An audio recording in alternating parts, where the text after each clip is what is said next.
ఒక కీర్తనలో శాంతము లేక సౌఖ్యము లేదు అంటారు.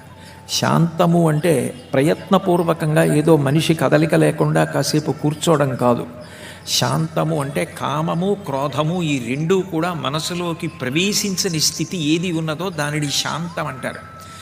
నాకు లోపల ఏ కోరిక లేదు, నాకు లోపల ఏ కోపము లేదనుకోండి, లేని స్థితి ఏది ఉందో అది శాంత స్థితి. ఆ శాంత స్థితి నిజానికి పరబ్రహ్మము చేత అభినందింపబడేటటువంటి స్థితి.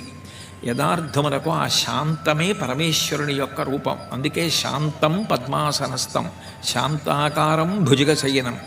అటువంటి శాంతము ఏది ఉన్నదో అది మూర్తీభవించి ఒక గురుస్వరూపంలో తిరిగితే అది త్యాగరాజస్వామి. అందుకే ఆయన భగవంతుడు ఎటువంటి లక్షణములను పొందుతాడో ఉపాసన చేత వారు కూడా అదే లక్షణములను పొందారు. తుల్యనిందా స్తుతిర్మౌని సంతుష్టో ఏనకేనచిత్ తనికేత స్థిరమతి భక్తిమాన్మే ప్రియో నరః అంటాడు భక్తియోగంలో కృష్ణ పరమాత్మ.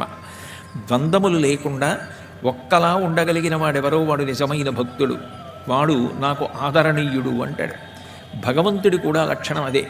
అదే రావణ బ్రహ్మ స్తోత్రం చేస్తూ వృషద్విచిత్రతల్పయోర్భుజంగముక్తికస్రజో గరిష్టరత్నలుష్టయో సుహృద్విపక్షపక్షయో తృణారవిందచక్షుషో ప్రజామహీ మహేంద్రయో సమప్రవర్తయన్మన కదా సదాశివం భజే అంటారు.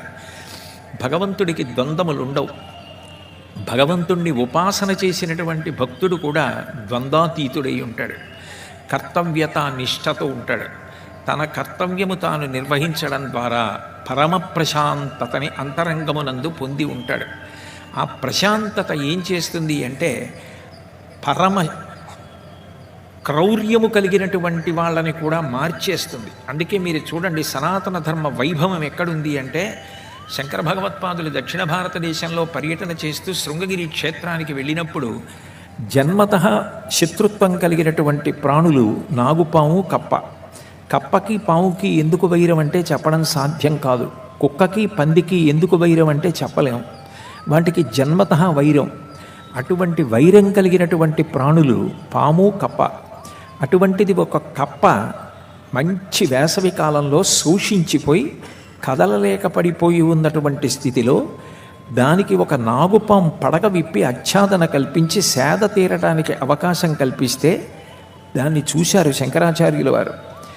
జన్మతః శత్రుత్వం కలిగిన ప్రాణులు తమ శత్రుత్వాన్ని మరిచిపోయి ఇంత గొప్పగా ప్రవర్తిస్తున్నాయంటే ఇక్కడ ఎవరో మహాపురుషుడు తపస్సు చేసి ఉంటాడని దివ్యదృష్టితో పరిశీలించి ఇది త్రేతాయుగంలో ఋష్యశృంగుడు తపస్సు చేసిన ప్రదేశం.